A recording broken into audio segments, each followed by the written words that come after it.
Well, good afternoon, friends. Good afternoon. Hope you're doing well and welcome.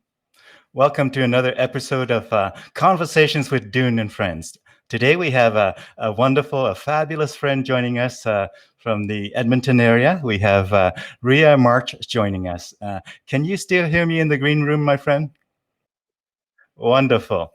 So, folks, grab a tea, grab a coffee, grab your favorite beverage, and join us. Join us for a wonderful conversation about all things music and music production, music career, music performance, music, you name it. Everything music we're going to talk about. Ria is quite deep in all of those areas and quite a well-known and well-loved person in the Edmonton community and Alberta scene and Alberta music scene. And so again, thank you so much for joining us. And if you have thoughts or comments or encouragement or questions for Rhea, feel free to chime in the comments section there and join us in the conversation. It's more fun if we have more interaction between you and our guest today, Rhea March. But let me first do a quick introduction of our guest here. Of course, my name is Dune Nguyen, and I'm delighted to have Rhea March join us today. Rhea March has been an active in the music scene for over 30 years as a performer, producer, radio host, performance coach, and artist development specialist. For over a decade, Rhea has partnered with the Edmonton Canmore Folk Music Festivals to launch careers and providing emerging songwriters with the game-changing opportunity of performing at both prestigious festivals. She positions artists for success by providing coaching and live performance confidence and audience engagement, professionalism, goal setting, and career planning. Locally, Rhea has been the warm and welcoming host of the Sunday Song Stage in Edmonton for 14 years, currently running from Mill Creek Cafe. Her all ages stage focuses on support and community building for Edmonton's emerging and veteran musicians. Rhea's commitment to nurturing talent is the inspiration behind her weekly radio show, aptly named It Takes a Village, on CJSR 88.5 FM. And starting in 2013, the 1 hour weekly series demonstrates how it truly does take a village to raise a songwriter and features music, live performances, and stories about the biz. Rhea has also produced and host 2 8-week features for CKUA Radio Network. Her passion for mentorship and education is also realized by teaching, managing in the music industry at MacEwan University. Rhea rewrote the curriculum to provide students with the tools they need to manage a sustainable career in the arts and the dawn of the digital era. Additionally, Rhea regularly provides coaching and consultations to artists doing practicums at the Bounce Center, and as well as the facilitating Performance Matters workshop throughout Alberta. With that wonderful introduction, folks, help me in welcoming our wonderful guest, Rhea March. How are you doing today, my friend? Well, I am excellent. Thank you so much.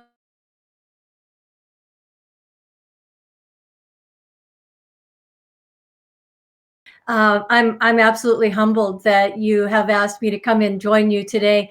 And I just really, right off the cuff, I want to just commend you for what you are doing and how far-reaching the spectrum is of art of guests that you've had on your show. So thank you, Dune. This is amazing. Wonderful. Now, we'll get into our conversation, but before that, I want to demonstrate how our viewers out there, how Raquel is, hopefully I pronounced the name correctly, correct me if I'm wrong. Raquel is saying, I heart Rhea March, and I concur. And there's a lot of hearts going around for Rhea, my friends. And folks out there watching now or in the recorded replay, feel free to interact with us. It's a lot more fun. So Raquel goes on to say, Love It Takes a Village. Bravo, CJSR. So Wow. you have lots of fans out there and lots of friends and lots of colleagues out there. So Rhea, tell us a bit more about your background beyond the bio. Tell us the story of how you come about to today.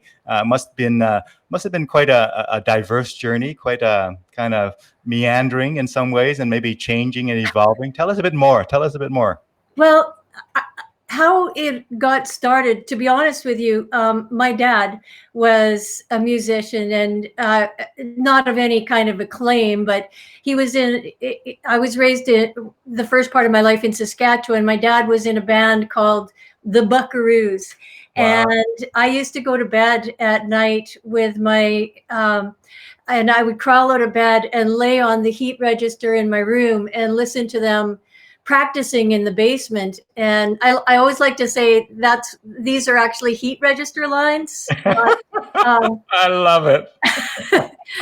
But so I would listen to them, and there was something about it that, having been raised around music a little bit, that I just knew somewhere inside myself that it was going to be part of my journey. And I started writing songs when I was young. I think my first horrible song was written at about 10 or 11 years old on my dad's guitar, which I actually have right here. Wow, And as I went through, I felt that pull towards music and towards performing. And I started going to open stages, things like that. But the thing back then was that I had debilitating stage fright. It would feel like someone had poured gasoline down my esophagus and into my stomach. I would be so nervous, and it didn't stop me, though. I kept going, and in fact, I was on the road with a duo who was I met and married my husband in my 20s, and we took off. We were on the road as a duo called Natural High, although we weren't Natural High, I can tell you that. What happened to me was that, to combat the nerves and the stage fright that I was experiencing on a regular basis, I started to soothe those nerves with alcohol. Mm-hmm. And I think that I had probably the gene for, addictive gene in me somewhere, but alcohol took over my life and back then. And after about 6 years, I came in off the road, and it was a couple of years later that I actually became sober. And today I sit before you 26 years sober. Thank you. But what I realized, going through that, was that around me, I was seeing young performers coming up through the system who were experiencing the same thing that I had. And that is that not being able to come to terms with the draw to perform without needing something to help them get onto a stage. And so I made it my mission, actually, in life to help them. When I was going through it, I didn't have somebody to kind of put their arm around my shoulder and say, listen, kid, you don't have to do it this way. There's another way. And I truly know and believe that alcohol back then sidelined my career. But like most hard lessons in life, there was a real upside. And the upside was wanting desperately to be able to help others find their way, and used my falling on my face literally as an example of how to get back up and how to do that. So that was kind of the beginnings, to be honest with you. And it's still an overarching theme for me, working with emerging youth and helping them find their authentic confidence. And believe me, I don't tell them that they can't, have a drink or do whatever they want to do. It's not like that, but it is about finding your authentic self. And once you find that, you don't really need to take that bottle of beer up on stage with you. So yeah, that's kind of the humble beginnings. Well, we want to hear so much more on that story, but Raquel chimed in again here, and he said, thanks for sharing the story. So important these days. Addictions are killing some of our best. I agree very much so. Yeah. Now, question. You mentioned in the story when you told it, it reminded me of this quote that I hear from one of my fellow speakers, and he talks about your mess becomes your message. Oh, I love that. Your mess become your message, and Oh my gosh. the humanity of all of us, we all have our messes, and if we are thoughtful and reflective, we might find that our mess becomes our life's work. Yes. That challenge, if you will, right? Yeah. Yeah. I So mean, once you have created that mess, I mean, you are intimately acquainted with it. And so, to be able to come from that place of falling down, I tell the artists that I work with and my students that not to be afraid of failing, because failing is the greatest teacher. And we're all like afraid of failing. Oh no, I can't do that. What if I fail? Oh, that's brilliant. If you fail, that's wonderful, because there's no greater teacher than getting back up from a situation that could have gone another way, and having a look at it and understanding, first of all, your part in it, and how things could have gone differently. And then you use that experience to help others. yeah. Now I'm going to bring in some photos here. I think I have a few photos that's labeled sort of the early days and whatnot. Tell us the beginnings. Tell us a little bit about perhaps these three photos here as we kind of take a bit of a time journey down kind of memory lane here and expand on it a little bit. So as I bring this in here, tell us about this photo here that's on screen, and I will make myself disappear here on purpose. Yes. Nurtures artist development. That is from the early days of when I started working with the Edmonton Folk Music Festival. And the artist that you see there on the far left is Samantha Schultz, and that Murray Wood, Emily Schultz, Trevor Mann, and Shay Connor. And so those artists were some of the earliest ones that I started to work with as when I was just coming into recovery or discovering what it was that was my ultimate passion, which is working with emerging artists. And Samantha Schultz and Emily were among the first ones that I ever had at the Edmonton Folk Music Festival, along with Joe Nolan, the Visia sisters. And it was an absolute success. And what we decide, what my theme is to nurture the development of artists, to help them find their authentic confidence in their authentic selves.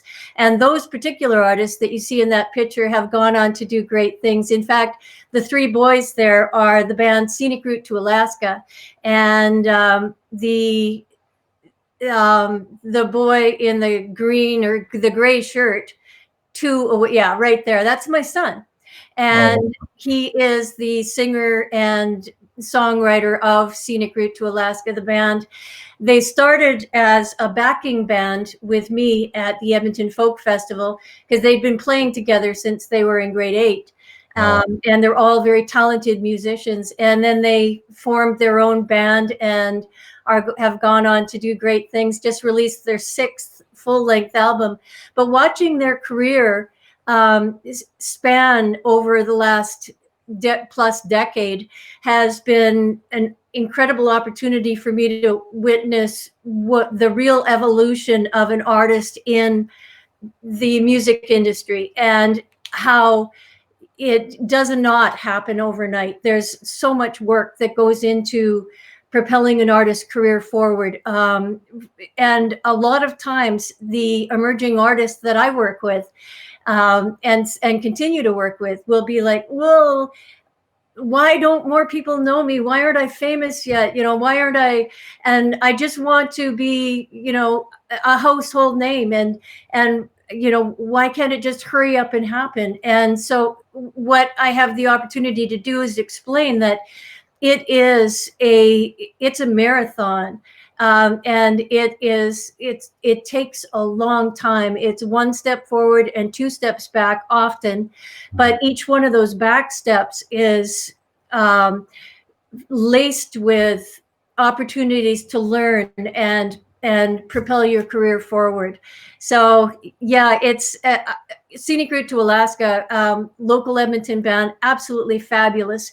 And they are always available to, other emerging artists, to talk to them, to share their stories of, what it's like to tour around the world, or what it's like to be sidelined right now as we are in COVID, and have your career rather on pause.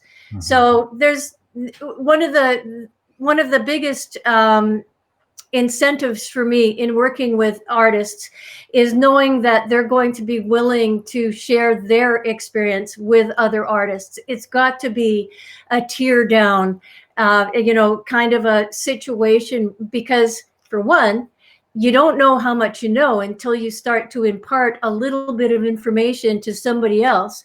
And two, we need heroes in our community. We need mentors and people that are accessible, that other artists are able to contact and be part of this rich community that we have here, especially here in Alberta. We're very, very lucky. Yeah. So that was a long-winded story about what is that photo, but That's fantastic.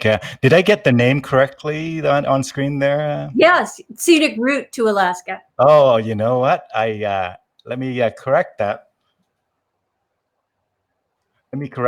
And so here's the thing. I did not catch your son's name. If you could mention your son's name again, I'm going to put it on screen here for a view. That's awesome. His name is Trevor. Yeah. And his last name is Mann, M-A-N-N. Hey, that's the guitar manufacturer that I used to have a guitar that's by that name. Me too. Actually, I had a 12-string Mann guitar. Yeah, there you go. So that's Trev. And Let me just play some more comments from our viewers who had chimed in while you were, again, apologize for saying Scenic Road. I meant to say Scenic Route, Scenic Route. Right. So, let's see here. Marlene chimed in, and she just commended you. She said, sorry you had to experience those troubled times. Marlene, she said, I do not drink when growing up, just saw too many being smashed. And, so her comments continues there. So appreciate your experience on that. And Janet Clower chimed in and clapping hands there. We got Raquel chime in again, and with SRTA is dope, says the 64-year-old, he said. And Eric chimed in and he said, good to have someone with experience like you to be a sounding board. No pun intended. No pun intended. Very good. Trevor is mine. You can't have him. So let me advance to the next slide here. And this must be, I don't know. Would this be in the, how long ago was this? That was a long time ago. So, and that was Natural High. That was the duo that I was talking about. So that was me as a young performer on the road with my, at the time, my husband. We're still very good friends, but with Fred Mann. And that was one of our promo shots. So way back in the day, we were on the road constantly. Ida Banks actually was our agent, the wife of Tommy Banks. And so she had us booked out 6 nights a week, solidly for the 6 years that we were on the road. And it was a wonderful experience. But like I say, things could have gone a very different way. I just saw, okay. I see Raquel Perot has just made a comment of "Eat your hearts out, Donnie and Marie." We're looking at. I was going to say you kind of like look like Sally Fielder for some reason. Sally Fielder just popped to mind, and so I mean he was the man, right? That's right. That's right. Man. Let's And see then I here. see Kate Clark says this picture belongs in the Louvre, the Met, and the National Gallery. I will tell you that Kate Clark is my daughter. And so as I was mentioning, my son is in the band Scenic Route to Alaska. My daughter is a filmmaker, and she is her career is going incredibly well. She's currently in the UK and right now actually in Wales making a movie. I'm so happy to say she'll be coming back to Canada finally after years in Europe. She's going to be coming back in December. So, hey, Kate, I love you. Can't wait to have you back on Canadian soil, my girl. And I'm so proud of you. Oh, So yeah, both of my kids have kind of gone into the arts, and both of my kids actually have been the greatest cheerleaders of the journey that I've taken in my sobriety and what I do to work with emerging artists. And I included that picture because that's my dad's guitar. I had it restored and I play it now constantly, and it just means the world to me. So it's like the humble beginnings of where it all began, and I get to hold that now, and I hear my dad's voice ring through in that. yeah, great to have friends and family members on the interview like this to kind of enjoy the conversation together, but they get to also correct you here. Yeah, I see that. Producer, oh mom, get it right. And of course, Kate, your daughter said, "Love you too, mama." It is, it warms my heart when families able to again share experiences together, and that's fantastic. So thank you for sharing those early stories. As we ponder further, tell us a little bit about your other projects that you've worked on over the years. I know I have some photos to share that relate to some of those. So wherever you want to go next, I will bring up those photos. Well, let's talk a little about my partnership with the Edmonton Folk Music Festival. Mm-hmm. And the Canmore Folk Music Festival. Yep. The Edmonton Folk Music Festival has been one of the that partnership, and with Canmore has been probably one of the most influential and amazing experiences of my life. And the reason why is because I am able to work with young emerging artists and prepare them to stand on one of those two stages. And when they are on, for example, the Edmonton Folk Music Festival stage, they're often standing in front of 25,000 people. And the thrill is, I get goosebumps thinking of it, watching them go on stage and fulfill a dream, really, is what they're doing. But I want to make sure that they're prepared for that kind of experience. And so what I do is work with them in audience psychology, understanding what an audience wants and needs from you. And it goes right back to what I have learned in finding your authentic voice, your authentic self. It's a journey that the artists and myself take. And having done this now for what would have been 12 years this summer, had there been a folk festival, I feel like I have not just two kids, I've got probably 75 kids that have become part of my extended family that I've had an opportunity to work with in this fashion, and all of them have gone on to be mentors and to propel their own careers forward. So for example, looking at this picture, this was the very first Edmonton Folk Music Festival that I had the opportunity to present artists at. And we've got Joe Nolan, Samantha, and Emily Schultz, who I'm sitting in the middle of. the Vicia sisters and Michael Ralt. And at that particular first concert fest that we did there, it overwhelmed the Edmonton Folk Festival. They had to make room on the hill for the patrons that came to see these artists. And so that showed me that people really do want to get behind emerging artists. They want to cheer them on and get to know them and follow their careers. And the Edmonton Folk Festival realized that too. Terry Wickham and his wife Lori, who are the beating heart of the Edmonton Folk Fest, have become friends. And I'm just so proud that they really get it. They understand, better than anybody how important it is to be able to show emerging artists that their dreams can come true with the right, when you put in the work, when you're, this is another year on the Folk Fest stage. When you are that dedicated and you are that talented, and I look for, authentic talent, it's a dream come true, and they earn their spots there. And we do a lot of work in preparation, and we stay in touch afterwards so that I can help them take the opportunity that they've had and pay it, move forward in their careers. So yeah, it's been like a gift that keeps on giving for me. It's been what feeds my soul and my spirit.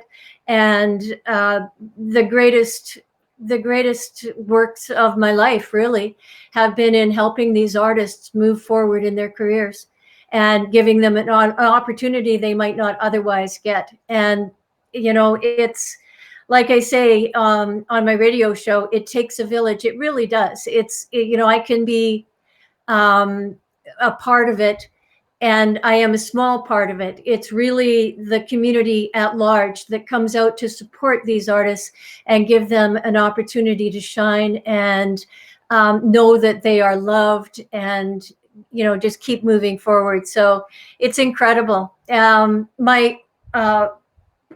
My fondest memories are at the Edmonton and Canmore folk music festivals. And I think it always will be. And this year, I admit it's hard not having that festival. It's something that, I start preparing for with the artists probably 6-8 months in advance. And this year there just wasn't a festival, and maybe next year there will be. We can hope so. But what I am doing is trying to help artists find their way in COVID, and doing some coaching with them as to how they can reach out to their audiences and stay vibrant, stay relevant, and what they can do, release strategies. That's a look at what the Hill looks like from main stage, which is really quite incredible, the picture that we're looking at now. Yeah, and for the folks who are watching this from other countries internationally, I can tell you that Edmonton Folk Music Festival is international in its quality and caliber and excitement, and is just fantastic. It is really one of our pride and joy here of Edmonton, and it is, I must say, very much international at the level that world class for sure. World class. Yes, it is. Absolutely. It is world class. See, and one of the other things, to that, speaking to that, is that the artists that I am able to take to the Edmonton Folk Festival will have the opportunity to be backstage and rub elbows with their mentors, with the artists who are headlining at the Edmonton Folk Festival. And it goes full circle. That's another year at Folk Fest. So yeah, it's amazing. It feeds my soul. It really, really does. And it feeds their soul, and it feeds the soul of the fans who have the opportunity to cheer them on, because you're part of something. You're part of something greater than, the sum of our parts. Mm-hmm. That's Braden Gates, an artist that I still, he's become like a son to me, local artist here in Edmonton, and just a tremendous tremendous human being, great performer. Yeah. Now So I'm going to bring in some photos from the Canmore as well. So maybe give us some stories around Canmore, as well as if you have other stories to add to the Edmonton Folk Music Festival here. But I'll bring up the Canmore one as well here. sure. Hmm. Let me ask you this: from the Edmonton Folk Music Festival, when you reach into your 11 plus, almost 12 years of being involved in the way you describe it there, is there a story, a highlight story? I know there's many different great stories, but is there one that's top of mind that you want to share? Just one that you pick to kind of share briefly that might give our viewers a bit of a taste of what happens? Whew. That's a big question. Yeah, that's a tough question. Mhm, I think for myself, I'll be honest with you. One of the most impactful um, years at the Edmonton Folk Festival in was 3 years ago, when one of the kids that I had been a group of kids that I'd been working with. I met them when they were in grade 11. A band called North of Here, and they started working with me. I started getting, sending them out to gigs, and they were polishing their stuff. And one of the performers, his name is Luke Jansen, and he had been a schlepper volunteering at the Edmonton Folk Music Festival for many years, and he had the opportunity to come. It had been his life dream to stand on that stage and perform, and he got to do that just 3 months before he was tragically killed. mm, He died in a bizarre accident. He was hit by an LRT train when he was out for a run oh 3 months later. So to have been able to provide Luke and North of Here the opportunity of going to both the Canmore Folk Music Festival, where they met and became solid friends with a duo called the Milk Carton Kids, which was their lifelong dream, and then to be able to come and perform at the Edmonton Folk Music Festival and really live out what had been a dream from the time that they were just little kids when they first started going to the folk festival. Continues to impact me, and it just goes to show that we just have this moment, and by going for your dreams, and if something is calling to you, go to it, go for it, and be part of your own play as it unfolds here on planet Earth. Be part of your own life. Be an advocate for yourself. Acknowledge your dreams and acknowledge your passions that are within you, and find a community that will help you to get there.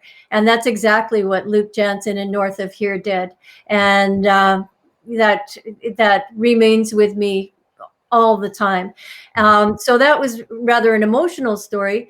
But I can tell you that, with each of the performers, I mean, for me, it's every time they go on that stage, it's just an amazing opportunity for them, and just a beautiful thing to see a dream come true.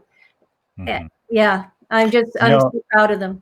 a thought that came to mind is as much as you talk about it takes a village, you can almost also very much shine the spotlight on it takes a village to raise a dream. It takes a village to really bring to fruition the dreams that these performers have, Mhm. who are very young, and certainly the future of our society is always going to be in the young who are coming up and making their mark. So I get chills just thinking about that. So you're Yeah. part of something very special, extremely special, Rhea. Oh, Tony Rufo, our friend, chimed in, and he said, "What a beautiful contribution Rhea has made to our music scene. Some of my favorite artists have come up under her mentorship." Thank you, Rhea. thank you. Yeah. And, I just get to shepherd them. It's people like Tony and that support them in their careers and have them become, favorites of those. So thank you, Tony. Thank you Yeah. so much. Yeah, yeah. So I'm going to bring in some photos here, just three photos from really the Canmore Festival, and Mhm. tell us a bit more about Canmore specifically. Well, at Canmore, we're really, really into mentoring other artists. So what you're seeing there is a song circle, and every time we go to Canmore, we just have these impromptu song circles where we'll sit down, and other artists and kids who are there attending the festival will be able to come and learn from the artists that I have there who are going to be performing. So it really is that mentorship tier that is such an important part, and making the artists that I've got there accessible to others. When I introduce artists on either one of those stages or most stages, one of the things that I say is that if you can dream it, you can do it. Your dreams can come true if you can find a way to believe in yourself and find people that are going to help you with that. So yeah, that's just one of the posters from Canmore. Just Braden Gates, Scenic Route, Sam and Emily Schultz, the Command Sisters, the Doll Sisters, Micah. It's Yeah. So just a little memory there. Fantastic. Oh, that's my dad. That I probably plunked that in the wrong folder. That's my dad's guitar. So going back to the beginning of our conversation of how it all got started, it's with that man. So thanks, Dad. Yeah, and you know what? I must ask you to maybe raise up that guitar for our viewers to kind of see it in person. That's the real life. What year was that made? Do you recall? Yeah, 1945. And the brand and make, and just tell us a bit more what's on the headstock there. It's a Harmony Monterey, and Oh, it's a wonderful. gorgeous guitar. Of course, Harmony basically owned the musical instruments thing back then, right? Harmony was a very, very popular name. It's a big name. Yes. And in fact, I have, when I was a kid, I used to inscribe my name and everything. And Mm, in this guitar, I inscribed, "I love you, Dad," when I was just a little kid, so that when he would look down, he'd be able to see it when he was playing. yeah, yeah. So it means a lot to have it. Yeah. Yeah, Raquel chimed in and he says, "Play it now." Yeah, I know. One of the things that I told Rhea and all of my guests is that this kind of tool that I'm using for broadcast is great for a lot of visual things, but it's not very good at Not great live for music. music. Yeah. At this But point, thanks, Rock. maybe in a short while they will improve that side of it. But a cappella is fair, so I'm going to go and root for hearing. One of your a cappella rendition of something at the end, perhaps. So if you hang around till the end, and if you're well behaved, folks, engage with us and have fun with us, Rhea might do a song at the end, a cappella. Yeah. Sure. All right. All right. Well, so let's go from okay. So the Edmonton Folk Music Festival, and did I get it correctly? I put it on screen a little while back here. Did I get that name correctly? Canmore Folk Music Festival. Yeah, I sure did. All right. So again, as much as we say folk music, and some people might have a little picture or vision of what that is, to me, it's probably more diverse than some people's definition of folk music. Tell us a bit more about the sort of what get featured on stages of these folk music festivals. Well, I think the most exciting thing is that they have collaborations, workshops on the stages, and so you could have somebody from West Africa paired up with somebody from Ireland, and in the middle you've got a youngster from Alberta, and they're all on stage. They play their individual songs, but they start noodling away on each other's songs, and there's this relationship that gets formed as a result of it. Folk music now, I mean, it's kind of a carte blanche, spans the gambit of everything. At one time, folk music was thought of as very traditional, but it's not anymore. It's Americana, it's roots, blues, Celtic, everything that, Afro beats, everything. So each of these festivals is a cacophony of sounds and colors and lights and this merging of culture.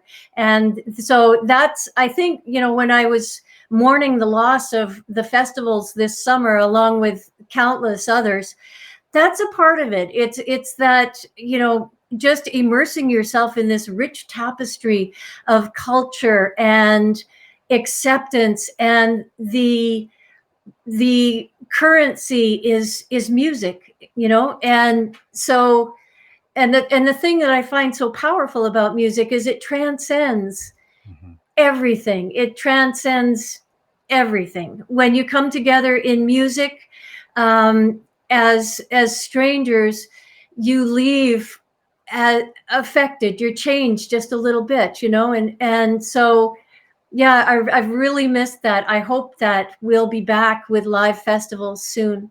Yeah. But until then, we have to do what we can to support each other, be it online or through things like this, through what you're doing right here today, Dune.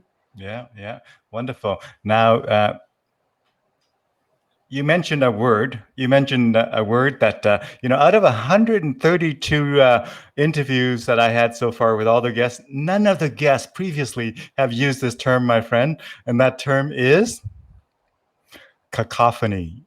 Oh, Wonderful. That's good. I always like to hear different words. And let's see here. We have a comment here from Raquel again. Says oh it's the no. lineup for the porta potties. No, that's So not what a cacophony is, Rocky.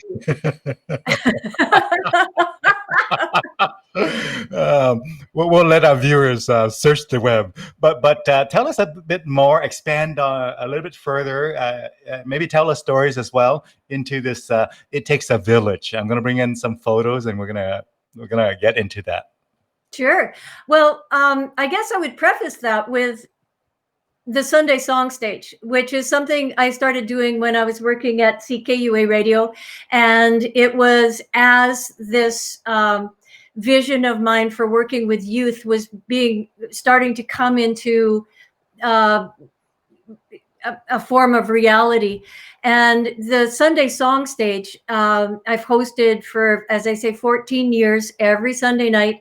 It's had a few different homes. It started at a place called Hulbert's, and it is now, although it's not running right now because of COVID, but is at Mill Creek Cafe. And the impetus for this is to bring together musicians of veterans and those who are like just total beginners, and have them feel welcomed and supported and able to expand their community so that they can feel inspired to carry on. And one of the things that, in the music business, it is a lot about community. Things get to be who you know, and once you start making friends with other people who are making music in the industry and they're showing up time after time, you're going to learn from each other. The veterans learn from the person who is just going on stage for the first time as much as the reverse. So as the host of that, I make sure that we are just really cheering each other on, and welcoming each other to the stage. With brand new artists, I try to help them and give them some tips before they go on stage about mic technique, and just staying in the moment, trying them to not get too nervous. I remember that nervousness all too well. So it's that paralleled, that kind of was a jumping off point to It Takes a Village, which is the show that I host on CJSR every week on Tuesday from 1 till 2. And I love it.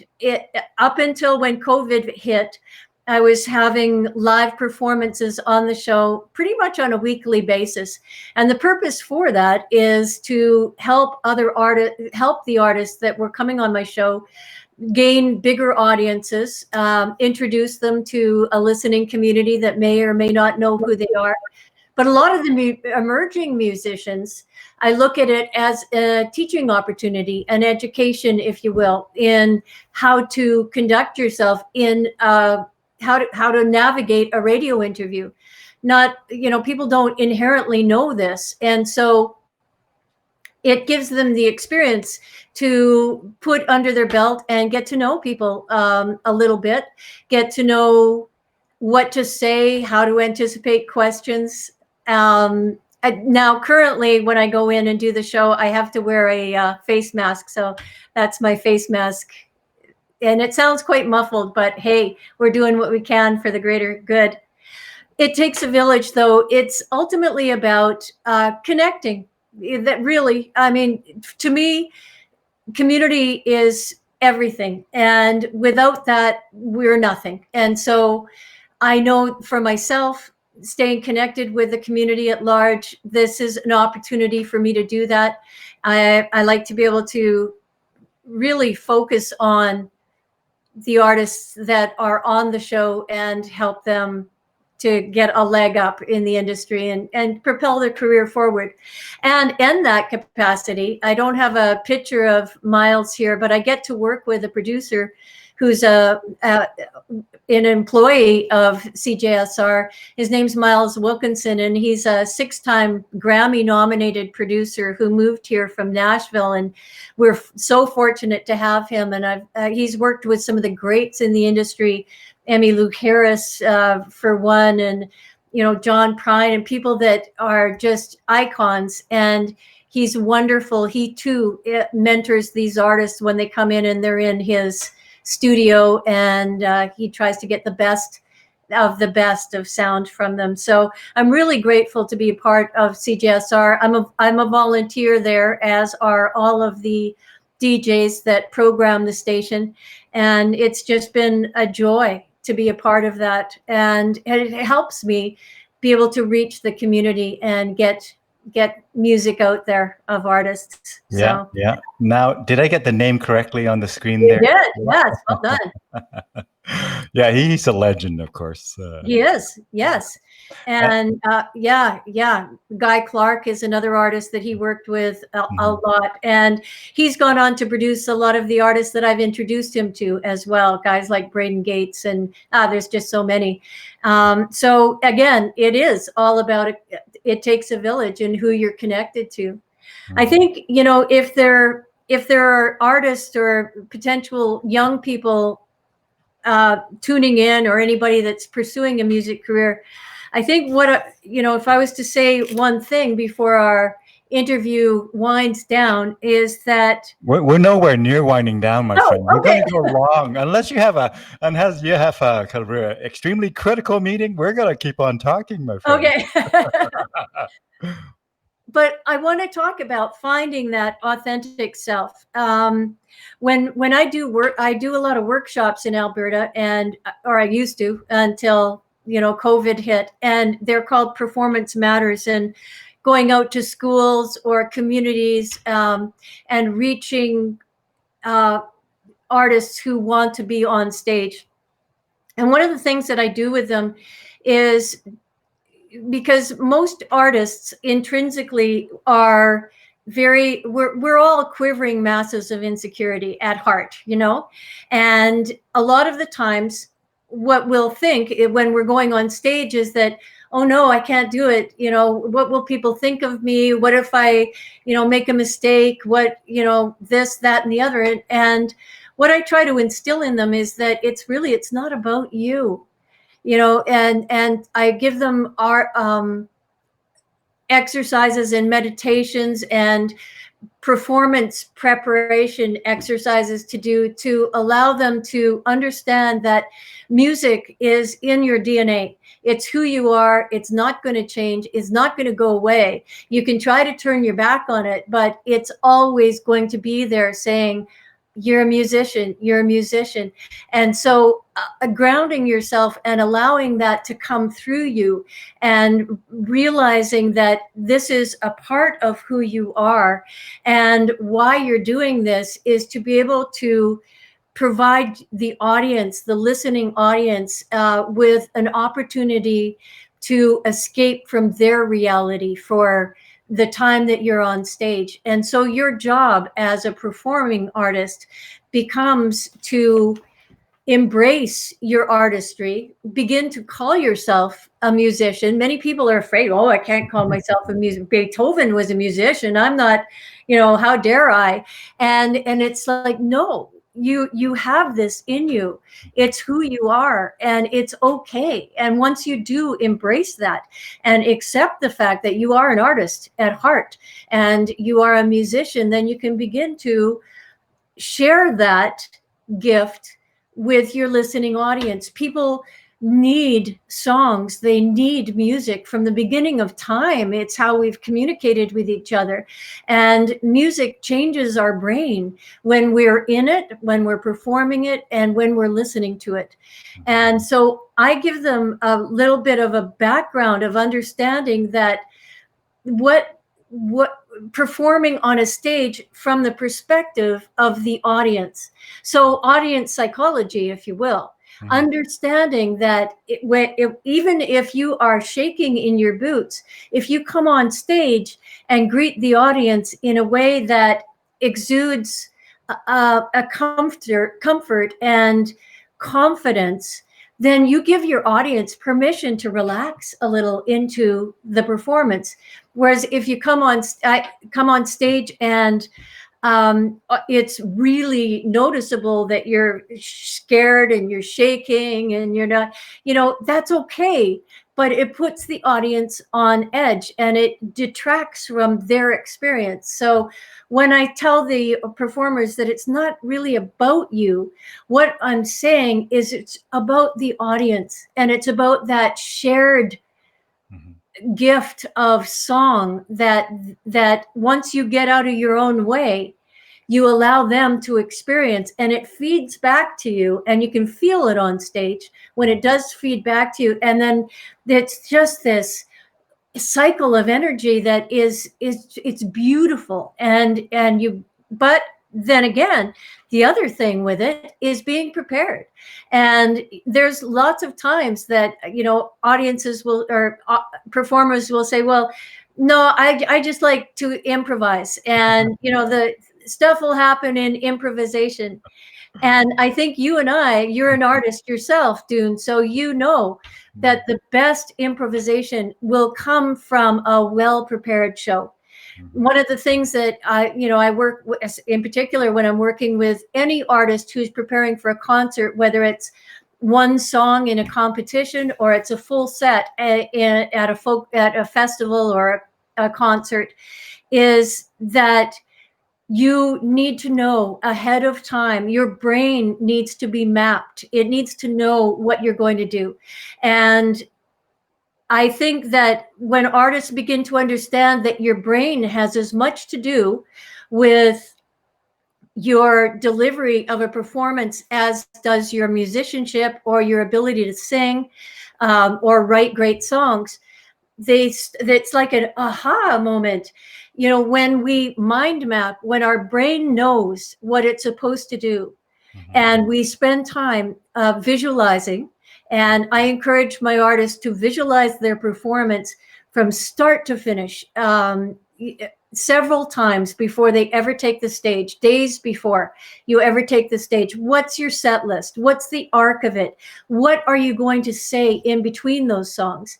Craft those stories so that you're not stumbling, so that you have an understanding of where you're going. And if a glass breaks, or a baby cries, or something happens in live performance that throws you off, maybe your monitor isn't working, whatever it happens to be, your brain goes, oh, no, it's okay, I've got this, I know where we're going. And so just relax, and by golly, it works. It really does. So it's something that I try to instill in the artists that I work with, is to be prepared. Yes, you can come out to an open stage and it's improv, for sure, like whatever. But when you're in a concert and you're serving an audience, by in that way, you owe it to yourself and you owe it to the audience to be as prepared as you possibly can. And so that doesn't mean rigid, but as I was saying at the start, you can improvise when your brain knows exactly what its job is to do. Then in that moment of improvisation, you can go there, it works or it doesn't, and you come back and your brain goes, yeah, I know what the rest of this is. I know what I'm supposed to do. In particular with the stories and mic technique. I mean, I find that working with mic technique with artists is one of the greatest things that I can do. And I want to work more with politicians and anybody that ever has to go to a microphone. But because I tell you, I just about come out of my skin when I see a politician try to address an audience and their microphone is like down here, and I can't hear them. And so I teach the artists that I work with what that microphone is built for and what it will do for them if you know how to work it, how to use that in such a way that it brings out the best of your performance. And people need to hear your stories. If you're not on the microphone in a way that is able to convey that, as soon as people can't understand what's going on, they'll tune out. They don't even know why. It's just the way our brains work. So keeping an audience engaged is a big part of what I teach to the artists that I work with. And I love that. I love it. Yeah. Hey, Eric chimed in here. He said, excellent advice for performers. Yay, Definitely, good. I agree. And Raquel chimed in again. He said, did Tommy Banks' wife mentor you? Who were your mentors? She booked us. She was our booking agent. And I would say my mentors were some of the artists that I most admired, but really my mentor was, my dad, my brother, and who is a bit of a musician himself. But now my mentors are the artists that I work with, because you're never just the teacher, you're always switching positions. So I learn more from the artists that I work with, or even in teaching at MacEwan, the students that I work with, than probably they ever learned from me. It's very much a two-way street. And so, yeah, it's as the old saying goes, the teacher shows up when the student is ready. And so as we are ready to learn, we find teachers in the interesting sources and who may actually be our students that we're learning from. I teach a lot of MacEwan as well. And, all the courses, I teach about 68 different courses and 5 programs in 4 university part-time at one point. And when I did all of that, what I learn is different than what they learn. But I would be very disappointed if as a teacher, I come in to all these sessions and learn nothing from it. Yes, exactly. I'd be very disappointed. Yeah. And I'll tell you one thing. Oh, and I see Raquel just said, but you owe most of your success to your friends, right? Absolutely. Absolutely, 100%, without question. Even the Beatles says that, I get by with a little help from my friend. My friends, yeah. But, if there was one more thing that I got to convey in this, it's something that I was reminded of yesterday when I was doing a consult with an emerging artist, and she was having trouble finding her voice inside a studio situation. And she's just having trouble as a woman. She said, what should I do? So let's just talk about the word should for a second. When I rewrote the curriculum for MacEwan and rewrote the course, Managing in the Music Industry, every time I came across the word should, I removed it. Should, I find, is one of the biggest detriments to moving forward in in any kind of situation, because it just represents this murky place where you don't get to take responsibility for whatever it is you're doing. Oh, that's me at McEwen.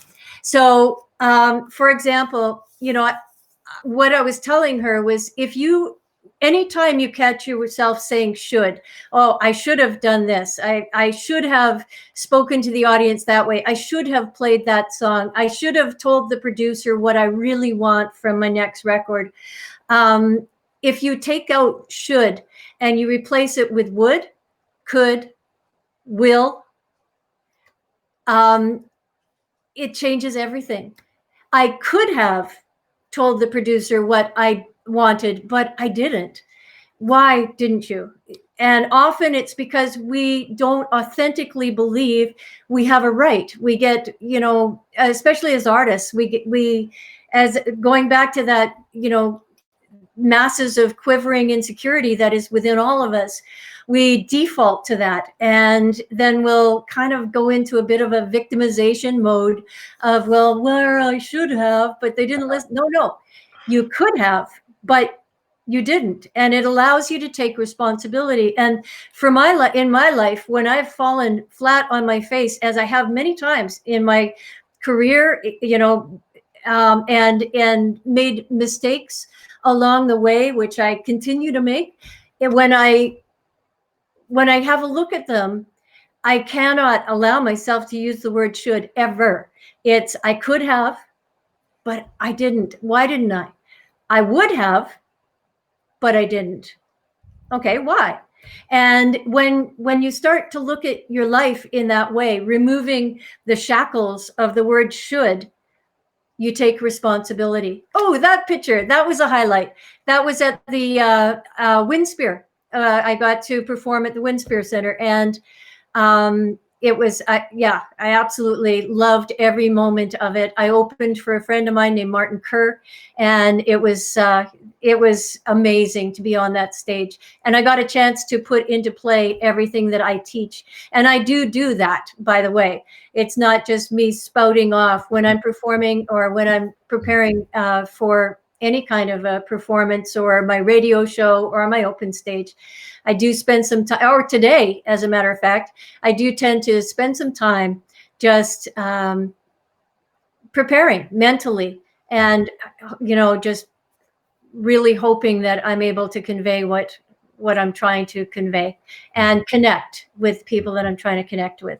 Yeah. So anyway, I went folks down a who are- long, winding road, which, by the way, can I just also say, I am not used to being interviewed. I'm used to being the interviewer. So I have to say again, Dune, you're fabulous at what you do. And thank you so much for making me feel so comfortable and, bringing out the things in me that you have brought out throughout this interview. You're amazing. You are amazing, my friend, and Rhea, we so much appreciate that you're able to join us today. And like I said earlier, I meant it. We're not time constrained, my friend. We'll keep on talking for a bit longer here. And but for those who are watching this and they don't know the Windspear, that is the world-class music auditorium. Like that is. Tell us a bit more about the Windspear from your perspective for viewers who may not know what the Windspear is in Edmonton. Well, it's 3 tiers of absolute sound glory. Nothing. It's engineered to be able to sound impeccable. You stand on a stage and you're able to connect with. I don't know how many people can fit in there. Is it 7,000 people inside the Windspear Center? I'm not quite sure, but it is a prestigious stage where, so I was extremely humbled to have the opportunity to be on that stage, and I'll never forget it. And I'm so glad that I was able to do it sober. And going back, like that is an example of the things that would never have happened in my life had alcohol continued to dictate my destiny as it was doing earlier in my career. And so learning about, again, picking up oneself and learning that you can do a better job, really, by focusing on what you could have done and what you will do to going forward, and just making the most of every minute that we're given, because we only have this moment. So spending it, in whether it's in the shackles of should, or it's, spending it feeling less than, it's just not worth it. It's we each have a gift, and several gifts likely, that we have to offer to those around us. So often it's about digging deep and finding what those are. And it can be a hard road to figure that out by yourself. So I would say to anyone, if you're wanting to talk, if you're wanting to have a consult with me, if you would like to, have a look at your career, if you would like me to look at your website or your branding, or help you to decide how to best reach your audience or who your audience is. That's a big part of what I do now as well, is beyond the live performance, is about helping audiences. In particular, when I'm at the Banff Center, for example, that is a big part of it. We go over live performance, but we also go over, where are you starting from? What are you doing to connect with your audience? Who is your audience? So I help people find their niche, if you will, their little slice of that pie, and expand on that. Mhm. So, yeah. Raquel chimed in again, and he said, "Your performance, Rhea, was perfect." He said. Aw. So Well, let me bring in just tell us about your website that I'm going to be sharing here. Tell us it's about brand new. yeah. I'm still working on it. It's theschoolofsong.com. And so if anybody wants to go there, theschoolofsong.com, you can certainly connect with me from the website. And I do offer coaching for, live performance can be a little challenging right now in COVID, but we can talk about the fundamentals, and I can help get you grounded with some exercises that will help you be in a headspace to write your music or perform it at any given time, or maybe you're uploading videos to YouTube, whatever it happens to be. I can help you with that, and I can help you with formulating a business plan for yourself, because one of the things that a lot of artists forget is that you are actually running your own business when you're setting off to be a performer in the music industry. And so having little mini goals, setting mini goals for yourself and keeping yourself accountable to them, making connections with others in the industry, being being accessible to your friends online. What kind of social media platforms are you going to be using? How are you directing those? And on your website, do you have a place for people to sign up so they can stay connected with you? And, so a subscription. And as I say, this particular website, I've just launched it. I had another one that I've transferred it over to this. So, bear with me. There'll be lots more coming up on the website. But for right now, it's certainly a way you can connect, or you can connect with me right through Facebook at Rhea March, or send me an email at rhea@marchmusic.ca, and we can get together and talk about your career and have a look at things that you could be doing to be able to help accelerate that. One of the things that I think a lot of artists don't realize is how important figuring out who your audience is can be to the to your path as a musician. What kinds of people are going to connect with your music, and why? What values do you both hold that you're going to have that connection with? And when you kind of figure that out, I use something called the smallest viable audience as a way to get started in collecting your fans. And what that is starting with, you don't expect to open up an Instagram account or, a Facebook fan page, and all of a sudden you're going to have thousands of people flocking to it. No, and wouldn't matter if they did. Just start with, who are the people that that if you're performing in hopefully a live scenario sometime soon, those are the people that will drive across town to make sure they're at your concert. They're the people that will make sure that they're at a streaming concert of yours online. They're the people that will spend money to support you. So they'll buy your merchandise, and they'll buy your CD or your album, or they'll stream your music.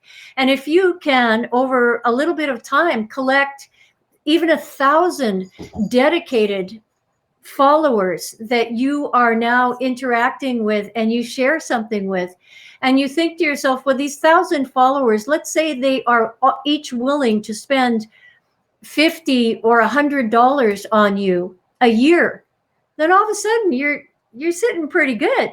Mm-hmm. You're doing okay. Mm-hmm. But what are they going to spend that money on?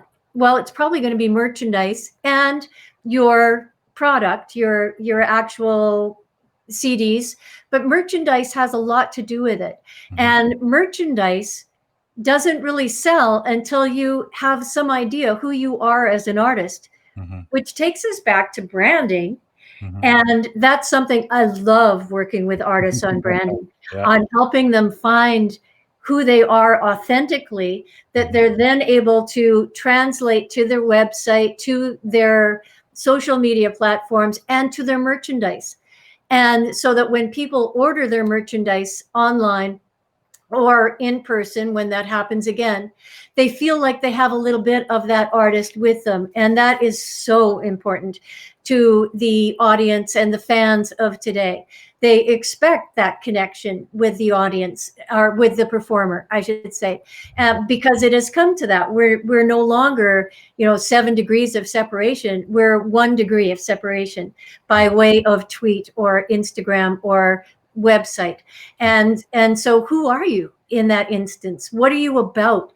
And I actually drill it down with artists to getting one sentence that describes them, one tagline that gives a person an idea of where to go from there. Like, who are you intrinsically? Oh, I think we might have some technical difficulties there. Rhea, I'm sure you will be able to join us right away here, back from the internet land. But let me just show you something that Rhea has shared with me earlier. And that is perhaps a few more photos I'm going to bring up. But I'm sure Rhea is on her way back from the technical challenge that just ended her video there. But so folks, hopefully you are enjoying the conversation here with Rhea March, and just what a wonderful person within our beautiful community here. Rhea, can you hear me in the green room, my friend? Wonderful. So she came back so quick. That was just a momentary. You probably didn't even notice she was. So tell us more about. Actually, before I forget, I want to make sure that I got your email address correct. Is that correct on screen there? Correct. Yes. Wonderful. Tell us more, my friend. Tell us more. Well, where did I cut myself off? Just a few seconds. So you were talking about the importance of narrow down to one message, one tagline. Yeah. So if you can bring it down to, it's like a single point of light, or just a couple of words that would describe you as an artist. And then we go from there. We build from there. So, maybe those words are grassroots, maybe you're somebody that's really passionate about the environment. So then working with that, just those two things. If somebody told me that they were really staunch supporters of, conserving the environment and zero waste, and they're also very grassroots in their approach to music, then all of a sudden we can look at those two things. And so what is that? Let's build on that. So what does that say about you? What does that tell me that your merchandise might be. It's certainly not going to be anything that cannot be recycled. And maybe your t-shirts are going to be upcycled, or you've got tote bags that are upcycled from already used materials, or that sort of thing. So we get to brainstorm, and it really helps to do that with somebody. And I've been doing that for many years, and I love it. So if you who are listening, if that's something that you think you could use some help with, it really does help just to sound it out with somebody and get some feedback. It is critical. It is critical. Now, as you know, beyond the music side of things, I also am a speaker trainer and so on. And in the speaking and training circuit, in that world, we speak about the same thing. We talk about the importance of, again, of branding and who are you as a speaker, what's your key messages, or what's your, all of those kinds of things. I think it's whether it's organization branding, whether it's individual branding, it is important to be clear about what we're about, I guess. Exactly. And so if I could ask you a question, how do you prepare to be on stage and give a talk? A few things. Certainly, I think about the audience would be the first thing. Who's my audience that I'm asked to speak to? I think about what are the challenges and opportunities that they have. So what are the key challenges and opportunities? And then I think about what are the key messages I want to get across. What kind of experience do I want them to have? And then based on those things, I start to craft the key points and key stories that would serve that purpose. So we work sort of the end backward. As Stephen Covey said in his 7 habits of highly effective people, he talks about begin with the end in mind. That's one of the habits. So you kind of say, if I'm done with all of my prep, if I've done my awesome presentation, whatever, what are the outcomes that I'm looking for? And then how do I, architect or design my presentation to meet those outcomes? Absolutely. 100%. Yes. And are you doing much speaking now, or what's happened to your career in that regard? At this point, I'm in transition a little bit, working on my next things that would be more suitable for the virtual scenes and all of that. So I'm working on a lot of exciting things. So certainly in transition, but yeah. Yeah, I've come to a place where I absolutely love speaking publicly. I love to be on stage and facilitating, workshops, but mostly just helping people find their potential within themselves. That's huge to me.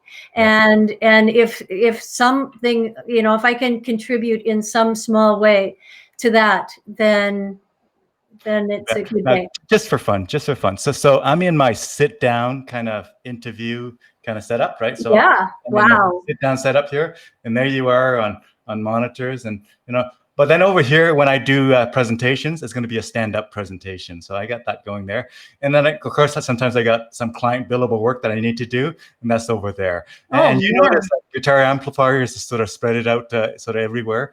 So they trust me not to be distracted with these things. That's amazing.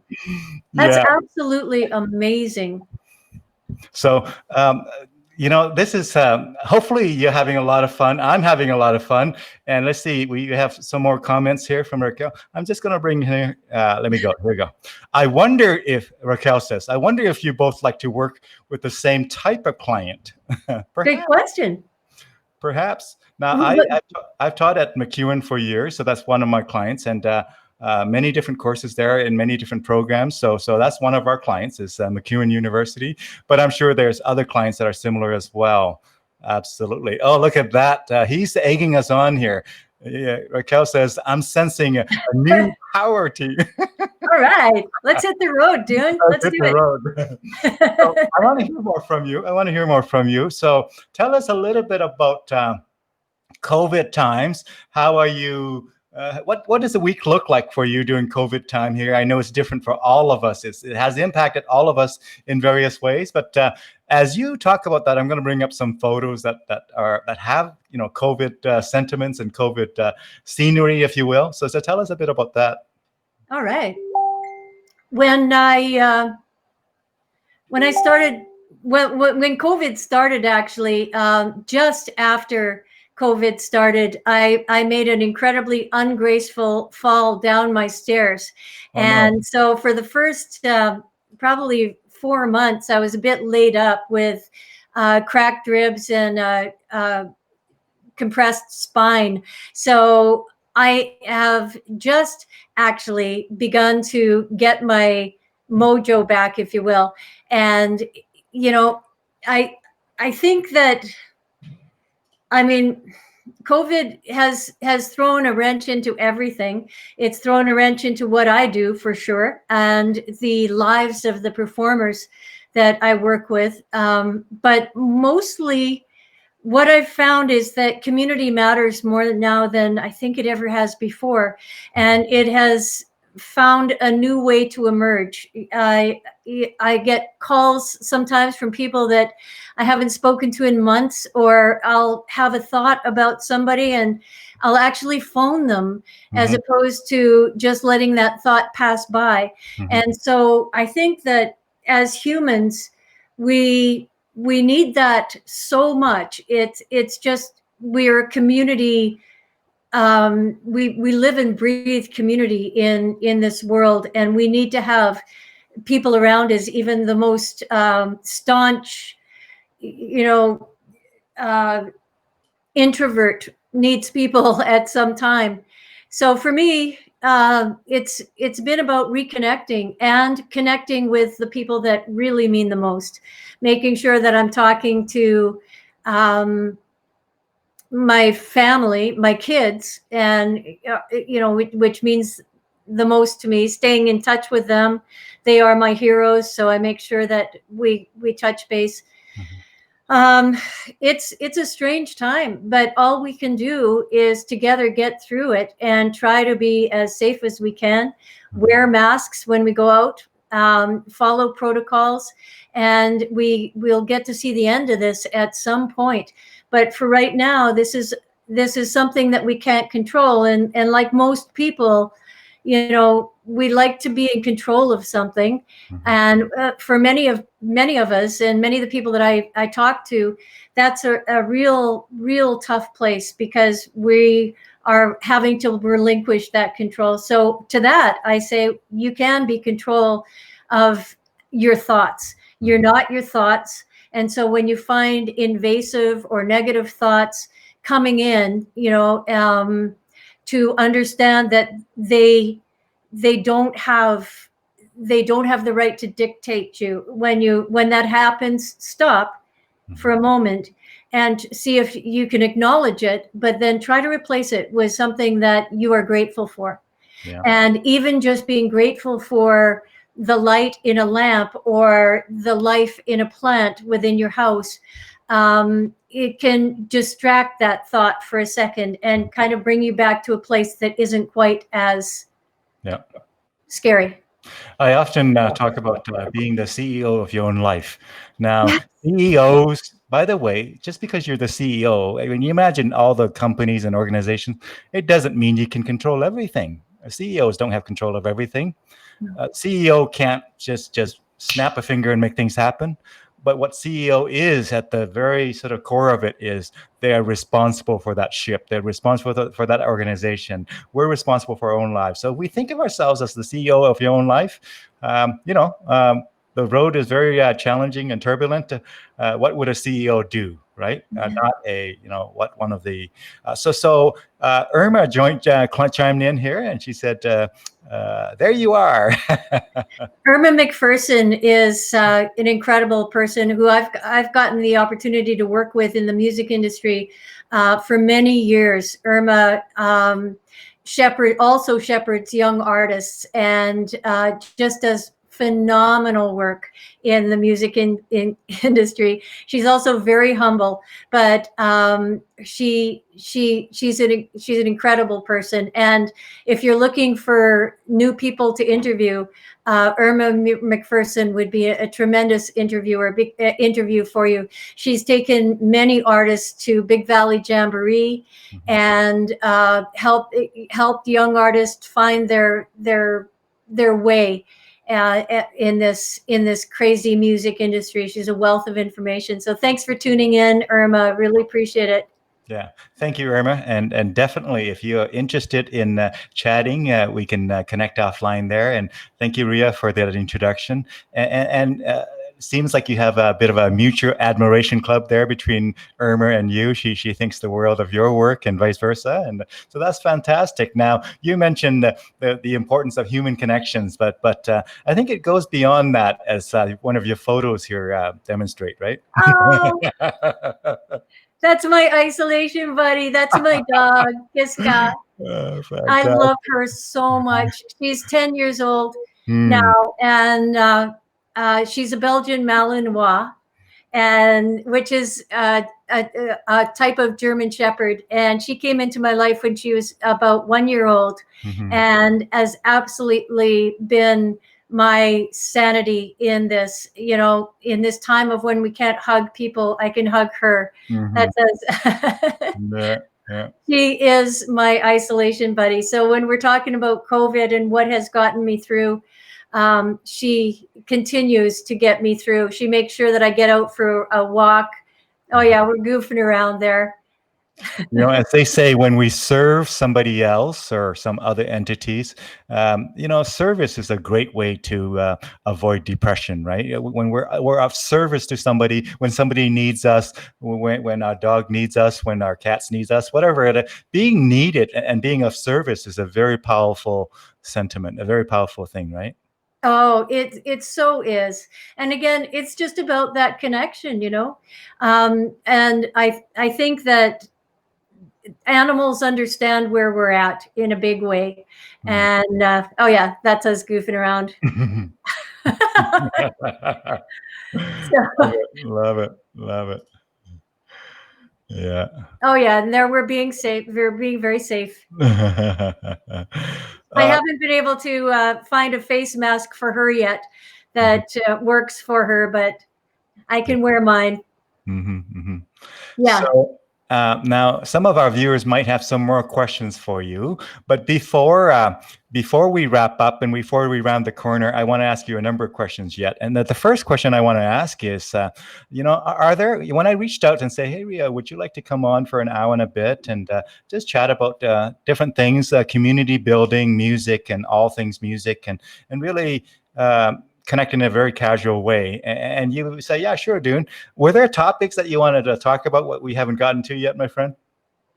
I think we've covered um, a whole lot of what I wanted to talk about. In particular, for artists who are struggling to find their authentic selves, and providing some tools for them to be able to do that in hopefully believing in themselves, grounding. I recommend. I have a meditation that I share with the artists that I work with. So if anybody's interested in that, reach out, contact me. I'd be happy to share it. It's just about connecting with the inner artist and with yourself and grounding yourself, self-love, self-care in these times, and reach out to somebody, pay it forward, do something kind for a stranger, and all of a sudden your day looks a whole lot brighter. Whether it's dropping off some food or some clothes at a homeless shelter, or whatever it happens to be. If there's a neighbor who you haven't heard from, reach out to them and see if they're okay. If there's some friends that you haven't talked to in a while, reach out to them. We need this connection. So for everybody to stay healthy, be kind to yourself, be kind to your those you love. Hey, and there's Scenic Route to Alaska. Yeah, All I, right. So I, I'm going to give them I, a I final. want an expanded. I want to expand it conversation on this topic. We have a few photos here, and let's delve deeper into the scenic route. They're phenomenal. And they've got, as I say, they've released their sixth full-length album. They have a streaming concert happening this Saturday night, and they are going to be live in performance at the Starlight Room in Edmonton, which is a fantastic performance venue when it's up and running. Right now, it will be absolutely empty except for the sound techs and the videographers. Scenic will be celebrating this live concert. Saturday with Scenic. That's right. So you can go to scenicroutetoalaska.com to find out more. That's them at the Edmonton Folk Festival 2 years ago. They're just doing great things. They write great songs. They're best friends. They've been performing together since they were in grade 7. They've been friends since grade 1. So, and they continue on their journey of best friendship and musicianship. Their songs are impactful. Their latest album is called Time for Yourself, and you'll find many of the songs on it really hit home about what we're going through with COVID. Even though it was written pre-COVID, it is spot on for what we're going through. And I will say that their music has been, that was them. They did a drive-in concert in September. So that was them up on the big screen. That's Trevor Mann right there.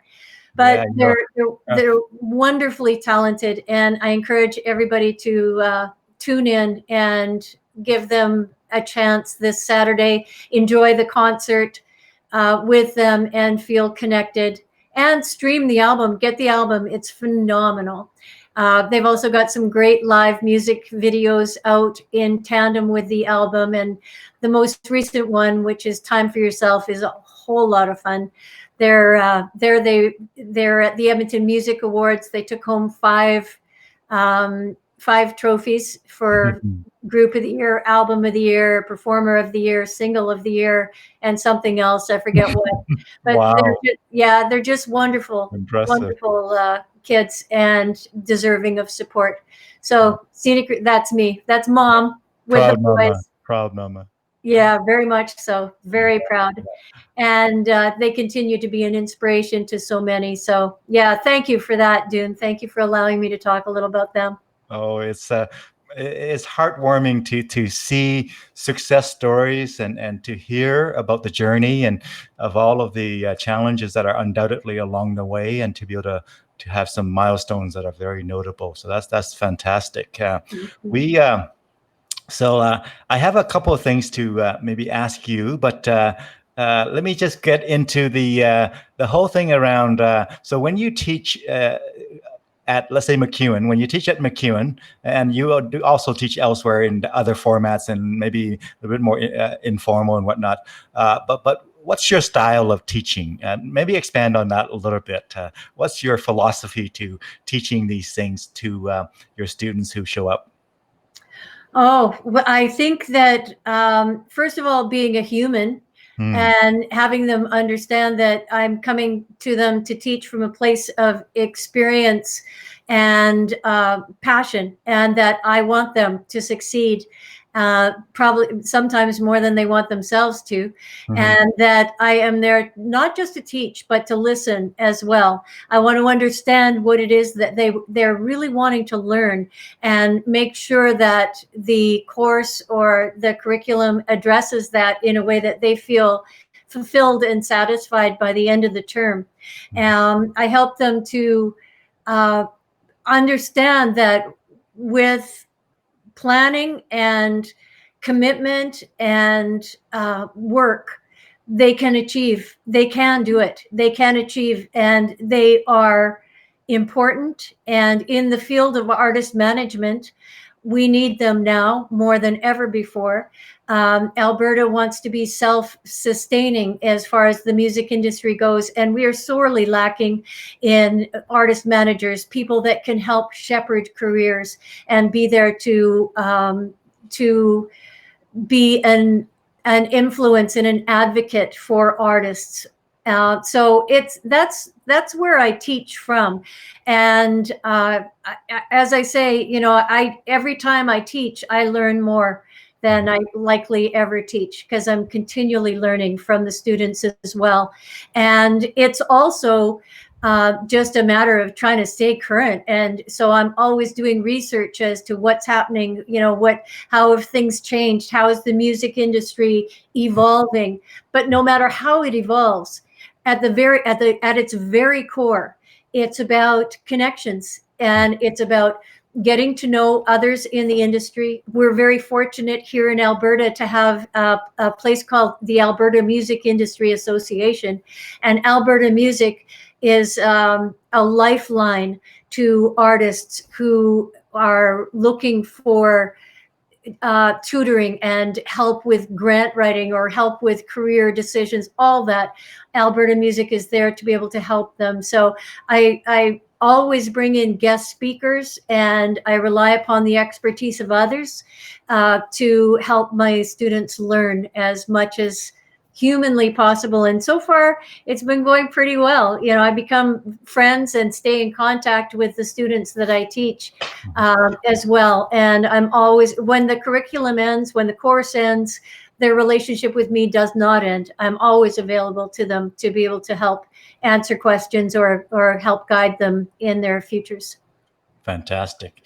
That's so heartwarming to hear. And, again, as we round the corner on wrapping up here, I would like to maybe do a couple of things. The first thing I want to ask is if you could maybe summarize a little bit of the what has been an hour and 30 some minutes here of conversation. If you summarize in just a little bit of either a story or a bit of a conclusion, that'd be cool. And then I'll ask you one more thing before we wrap it up.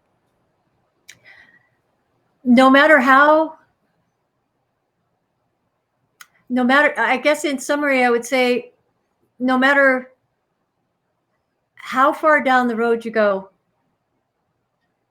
that's where you are.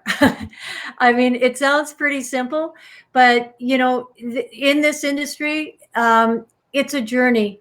And so it's not about the destination, it's about the journey. And in that, we need people around us to be able to kind of bounce ideas off, bounce ourselves off at times, to help keep us grounded. There are things that happen in our lives that can be absolutely devastating, and we are surprised at how we can come back from them and continue on. In my own life, certainly that has happened by way of losing people very, very close to me far before their time. And so you come back from those things in a way that helps you to realize that life is very short, and we have this moment to be able to reach out to others and reach within ourselves and be kind. And I think that being kind to ourselves, interrupting that wheel of negative thoughts, and understanding that wheel that spews these thoughts that tell us we can't, we're not good enough, we could do more, what if, and acknowledging that it's there. We can't completely stop it because it's been there since, it's in our lizard brain that it's implanted, but understanding that what it's spewing isn't necessarily the truth, and that the truth is that you are a good and worthy person, and you do have gifts to offer. And by being kind to yourself and reaching outside of yourself, you'll uncover what those gifts are, and your life will take on a new meaning. And we all need that. And it's often because we get rooted in a practice of gratitude. Just be grateful for the next breath you have to take, because there's so many that don't have that. And so in that moment, when you're taking that next breath and trying to practice a little kindness to yourself, what can you do to pay that forward? How can you be kind to somebody else? And in that, it makes the journey a little more meaningful. Yeah, wonderful. Now, thank you for sharing that. And for our viewers, who just recently tuned in, I just wanted to let you know that this platform is great for talking. It's not so good with mixing guitar and everything. So I'm going to request Rhea to sing a song for us. Could be any song, part of a song, but it's going to be likely a cappella, unless if you want to strap on a guitar, realizing that the guitar doesn't come through as well in the mix as we would like. So a cappella works really well. I don't know. Are you game for something like that, Rhea? Sure, why not? Okay, let me just bring in maybe it's just some photos here.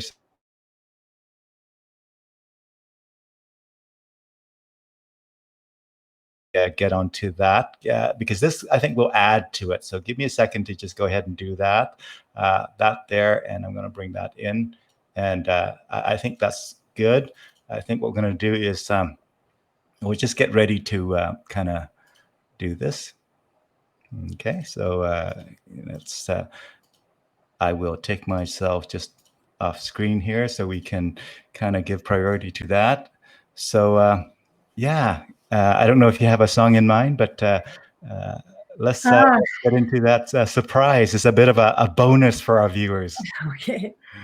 I went down to the river to pray, struggling about them good old days, and who shall wear that thorn and crown? Oh Lord, show me the way. Oh, brothers, let's go down. Let's go down. Come on down. Oh, brothers, let's go down. Down to the river to pray. As I went down to the river to pray, struggling about them good old ways, and who shall wear the thorn and crown? Oh Lord, show me the way. Oh, mothers, let's go down. Let's go down. Come on down. Oh, mothers, let's go down. Down to the river to pray. As I went down to the river to pray, struggling about them good old ways, and who shall wear the thorn and crown? Oh Lord, show me the way. Oh, fathers, let's go down. Let's go down. Come on down. Oh, fathers, let's go down. Down to the river to pray. As I went down to the river to pray, worrying about them good old ways, and who shall wear the thorn and crown? Oh Lord, show me the way. Oh, brothers, let's go down. Let's go down. Come on down. Oh, brothers, let's go down. Down to the river to pray. Down to the river to pray. Down to the river to pray. Fantastic. Thank you so much for sharing that on an ad hoc kind of special request here. Thank you. Raquel chimed in. He has another hour left, or he wants another hour left. Keep it up. So we appreciate your time so much today, Rhea. And folks, friends, you've been listening to Rhea March and many, many different roles within our music community. And I'm going to summarize it by saying a supporter and nurturer of our music community. Thank you. And so supporter and nurturer of our music community, and whether it's teaching, whether it's performing, whether it's coaching and mentoring, and all of those different ways to support and nurture our music community and our musicians, particularly the younger musicians who have huge potential and really lots of challenges that she helps them with. And be able to see some of those fantastic successes must warm your heart, Rhea. And I so much appreciate you spending time with us today. Thank you. Thank you for everything you do. You're amazing. And I'd like to have you on my radio show sometime too. So That would be cool. yeah, that would be wonderful. Thank you so much. Yeah, yeah. So as we wrap this up here, I know just one last comment here from Raquel here, and thank you, Ah, Raquel, for chiming in all along here. And so I'll just wrap it up here, but maybe if you can stay in the green room for a minute, I'll give you a high five in there and celebrate together quickly, and we'll do a virtual absolutely. cheer there. But friends, thank you for tuning in live here and later on in the recorded version of this video. Feel free, even if you're watching it later, to ask questions of Rhea, and she'll be able to respond to you as soon as possible in the appropriate timing. And again, thank you for maybe even sharing this video, and I'll also upload it to YouTube as well. So there'll be a YouTube version of this as well. And so again, thank you so much, Rhea, and thank you so much, everyone. Take good care of yourself, take good care of one another, and have a great day. Thank you. Thanks.